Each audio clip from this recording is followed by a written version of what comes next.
Surprise! An unexpected, unofficial visit from a 5-star has me pretty excited going into the weekend. Who was here? We've got the latest on today's episode of Locked On Longhorns. Intro!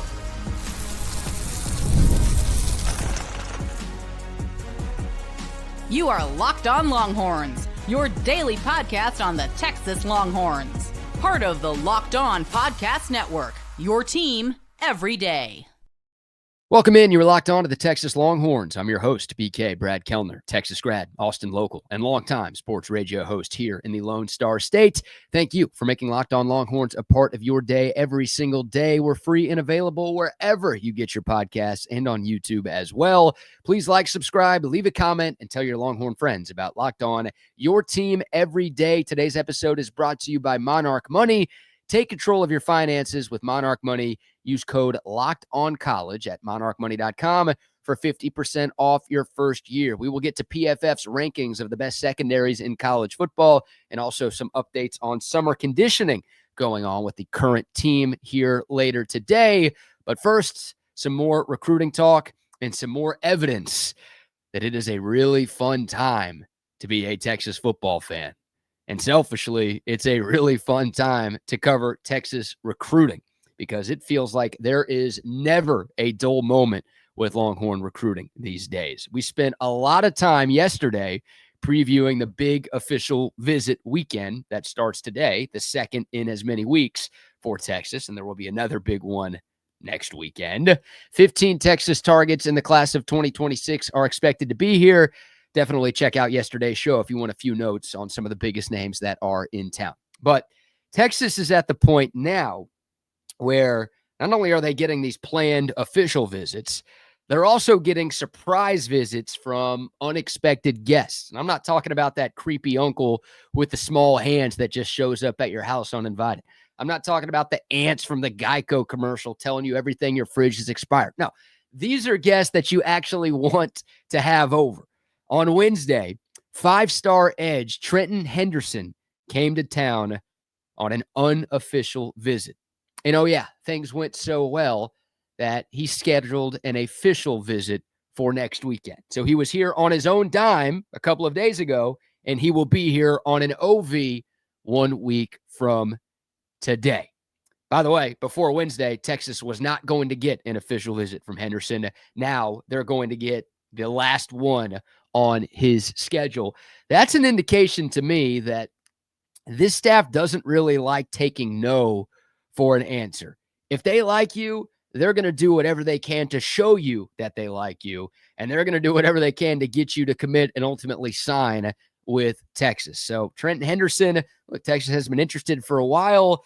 Maybe Henderson wasn't really thinking that highly of Texas. He didn't originally have an OV scheduled for here, and Texas was like, no, you know what? Come on out. See what we have to offer. See what's going on here, and maybe you'll change your mind. And that's what happened. Henderson came by on Wednesday, and he at least is giving Texas enough love to give them his 5th and final OV of the month.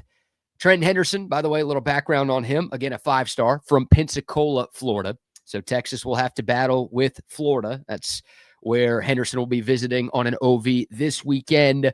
LSU, Michigan, Auburn, the other schools that are seriously in the mix for him. 24/7 Sports has Henderson as the 28th ranked player in the entire class and the number 4 EDGE.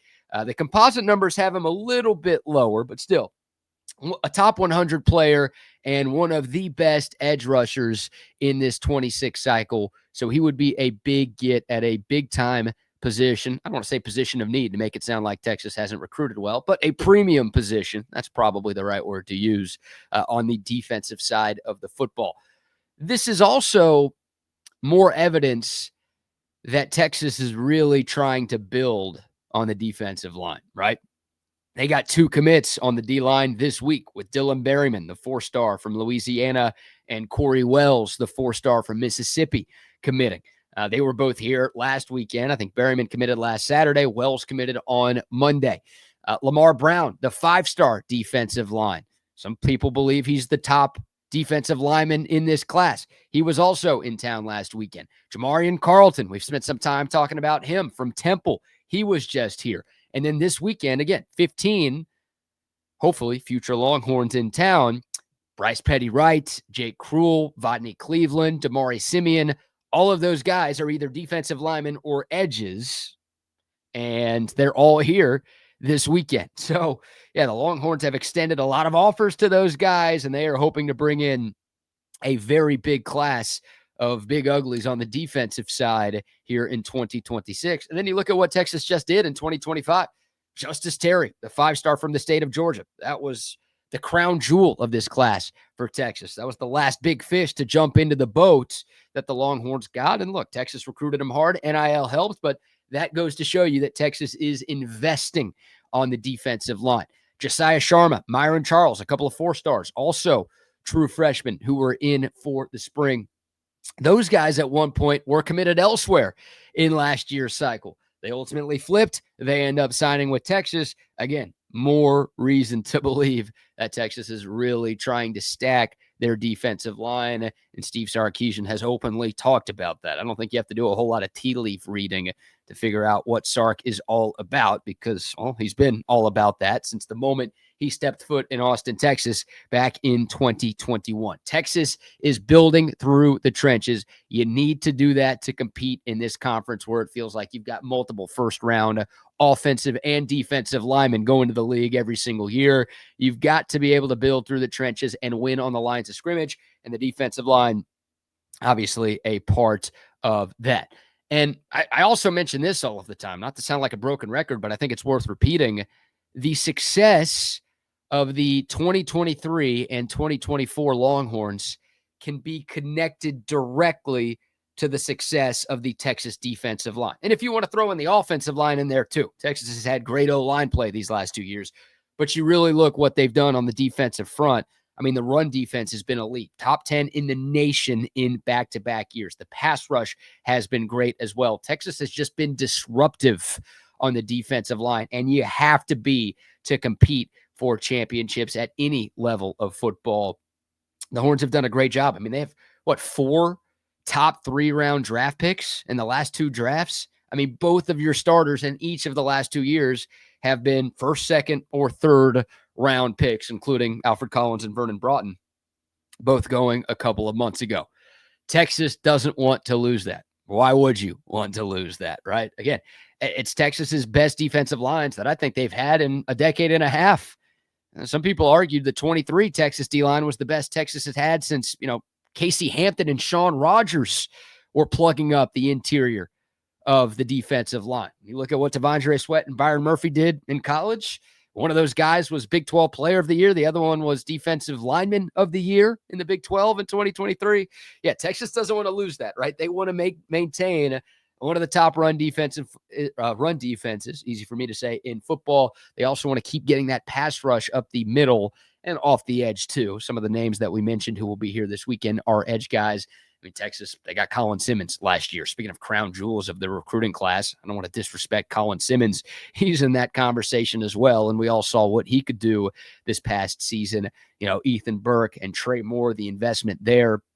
It's not just the teeth on the D-line. It's just the edge. It's the entirety of the defensive line position. Texas doesn't want to lose that. And it also, all of this happening shows you that Texas doesn't want to have to add 5 D linemen in the portal every year. They had a hole to fill this season because they lost 7 scholarship guys from the 24 club. They needed some quick fixes. So they went out in the portal and did what they had to do to make sure that there wasn't going to be some big drop-off in production there. But I think this kind of shows you the way Texas is attacking both lines of scrimmage right now and really just recruiting in general. It's sort of a change in strategy for the Longhorns. I keep hitting my desk with my chair. Sorry for the camera shaking. That's my fault. I got to scoot back a little bit. Just excited. I'm passionate about this. And it's Friday. That has me going too. It's a bit of a change in strategy for Texas. Like, they would like to build more through high school evals and recruiting and developing guys that they get to sign out of high school. They would rather do that than the quick Band-Aid fixes that you kind of get in the portal. Look, Texas should continue to use the portal because they've gotten some big-time players out of the portal in the last few years. So I don't think Sark's going to go Dabo Swinney where he's like, no, I don't do that. But in his perfect world, I think it's, a few guys who come in, and I think he'd much rather have Texas be the number one high school recruiting class every year than have Texas be like what Texas Tech is or what Colorado is and just bring in 40-something transfers every year and be the top-ranked portal class. They want to build through the high school ranks. That is the sign of a steady program that has long-lasting potential. I think we all feel that Texas does, and this strategy, I think, will help them do that. So, again, I'm not advocating for not using the portal. Sark's not advocating for that either, but his preference, and I think the preference of this entire staff, and I think your preference too, should be the same. Build through high school. Evaluate, recruit, develop, and you're going to have great talent every single season. So there you go. Trent Henderson, the 5-star unofficial here on Wednesday, and we'll be here officially next Friday. All right. Let's shift gears. We're going to keep the Texas football conversation going. Do the Longhorns have the best secondary in the country? A very popular publication believes the answer to that question is yes. We'll tell you who, and we'll debate next right here on Locked On Longhorns. But first, a word for our friends at Monarch Money. You ever check your bank account and wonder, where'd all my money go? Between dining out, online shopping, entertainment, everything going on, it is the summertime after all. Easy to spend money. Easy to lose track of your spending. That's where Monarch Money comes in. They are your personal CFO, giving you full control and visibility over all of your finances. Monarch Money isn't just your run-of-the-mill budgeting app. No, this is a complete financial command center, so you can stop just managing your money and start actually building wealth. The best part about Monarch Money, all-in-one convenience. You don't need 15 apps and Monarch Money. No, Monarch Money replaces the 15 apps that you have. All of your accounts, your credit cards, your debit cards, your spending, your investments, it's all there in one place with Monarch Money. So take control of your finances with our friends at Monarch Money. If you use the promo code LOCKEDONCOLLEGE, you're going to get 50% off your first year. How about that? Half off your first year just by entering that promo code LOCKEDONCOLLEGE over there at monarchmoney.com. All right, back here on Locked On Longhorns, your team every day. Does Texas have the best secondary in college football in 2025? Comment below with your thoughts. Pro Football Focus says they do. Earlier this week, Pro Football Focus dropped an article ranking the top 10 secondaries in the sport going into the coming season, and Texas came in at the very top of the list, number 1. Here's PFF's explanation, and we'll split this up. They gave 3 paragraphs. I'll read a paragraph from them. I'll give my thoughts on it, so on and so forth. Here's the first paragraph. Quote, between PFF's number 1 linebacker unit and now our number 1 secondary, the Longhorns have easily the best back 7 in college football. The latter features our number 4 safety and number 6 cornerback in Michael Taft and Malik Muhammad. Taft was the sport's 4th most valuable safety last year, according to PFF's wins above average metric, and he trailed only Ohio State's Caleb Downs amongst returning safeties. Muhammad is the 4th most valuable returning power 4 corner since 2023, according to that same metric, end quote. So, again, that's the first paragraph. High praise for the Longhorn linebacking core. Sweet. Ant Hill, Leon Galafau, Brad Spence, the Arkansas transfer, Trey Moore, Ty-Anthony Smith. It's pretty good. It's pretty deep. I like that PFF is taking notice of that. But back to the secondary.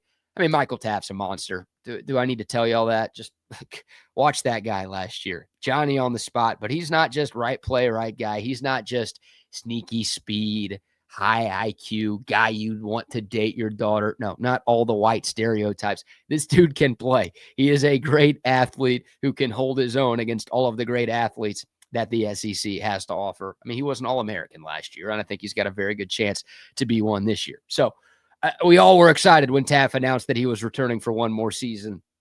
This secondary would not be number 1. I don't know if the secondary would be on the top 10 of this list if Michael Taft wasn't back.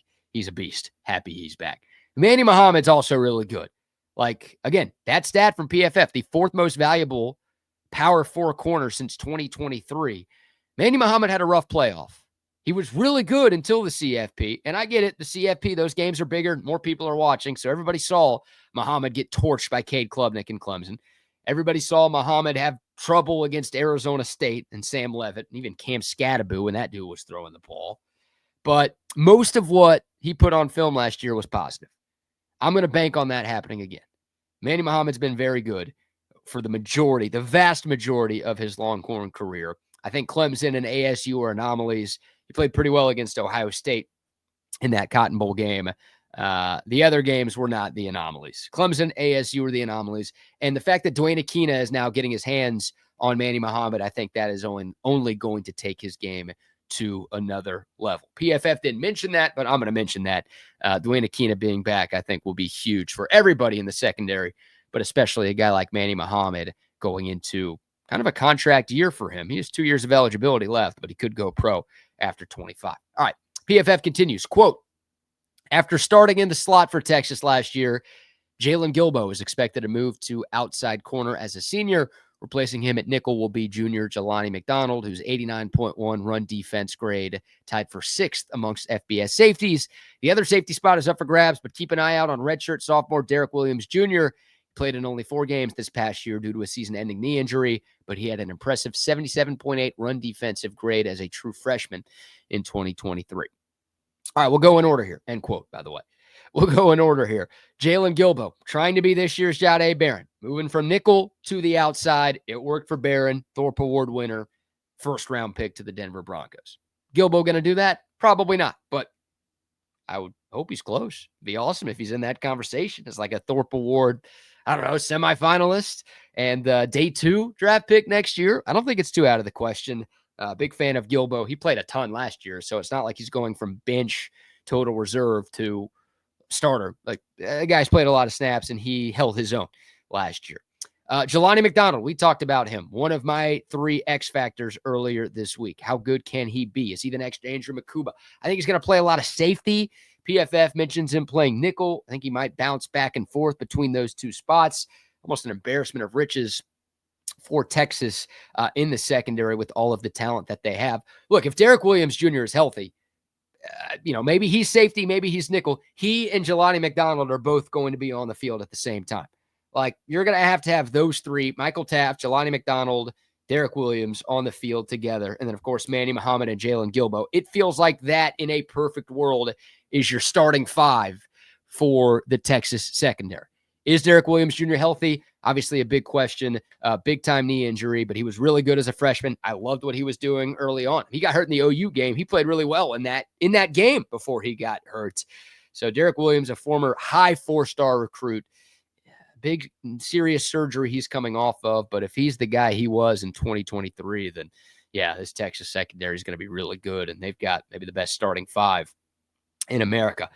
Last stanza here from PFF, quotes, the Longhorns also have plenty of depth in their secondary in the form of cornerbacks Kobe Black, Cade Phillips, and Grayson Littleton, in addition to safety Xavier Filsaime, Jonah Williams, and Jordan Johnson-Rebel. Only Johnson-Rebel wasn't a top 10 player at his position coming out of high school. Among that group, while Williams and Phillips were 5-star recruits in the 2025 class. End quote. Yeah, I mean, the Horns, look, they've recruited everywhere really well, but they have recruited the secondary really, really well.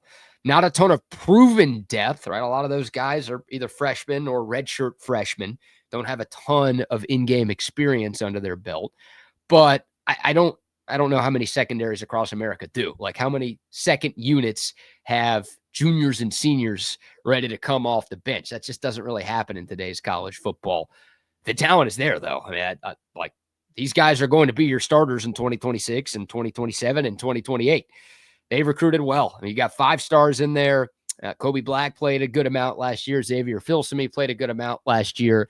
We all saw Jonah Williams on a baseball diamond and the type of athlete that he is. Like, that guy, top 10 player in the country in this recruiting cycle. He's going to be on the field a lot. I mean, look, we'll see these dudes. I don't know if we'll see many of these guys against Ohio State.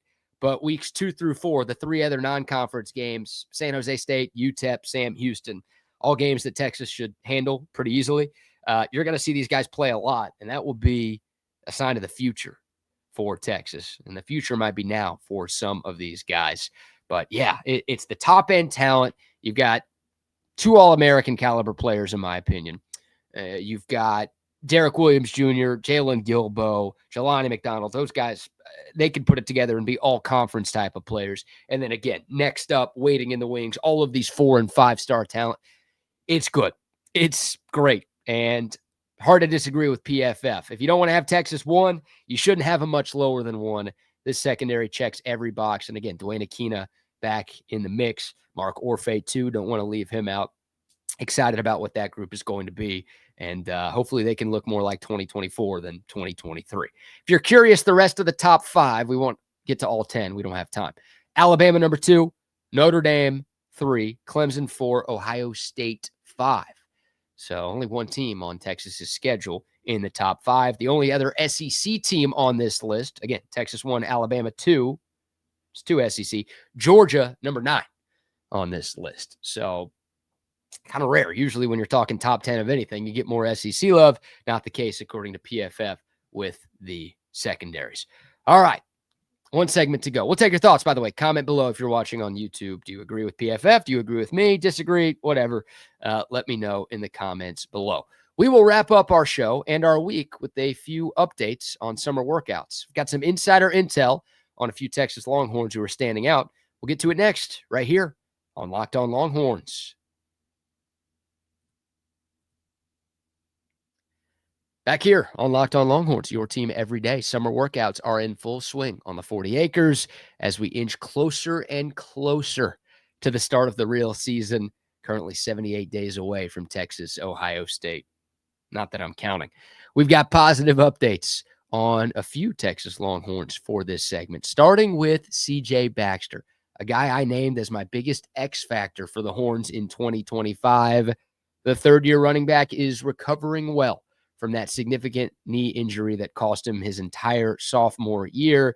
He has returned to full participation in summer workouts and in 7-on-7 drills, signaling potential readiness for the season opener against Ohio State.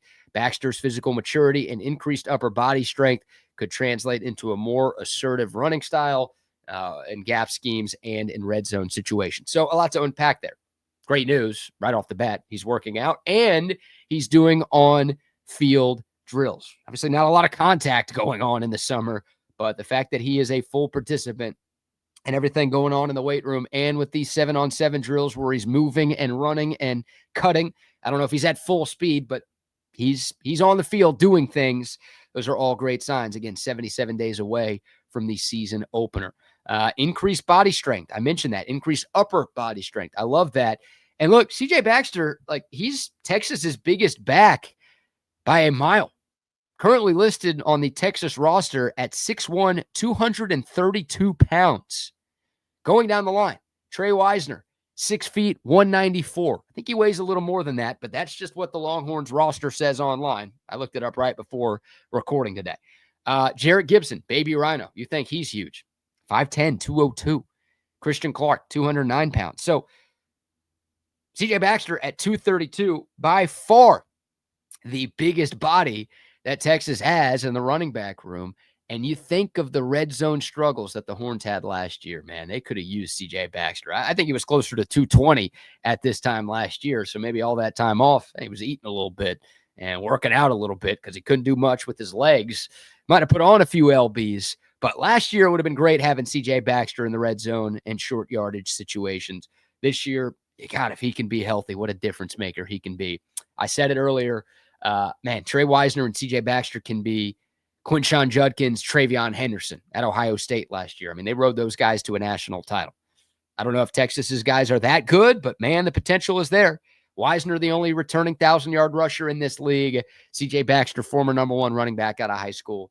Baxter, God, if he's the same guy, he will fix some problems, and he will be just a huge shot in the arm to this Texas offense in 2025. Also hearing good things about Travis Shaw, the defensive line transfer from North Carolina. He's kind of flying under the radar. Look, you get 5 portal players at your position.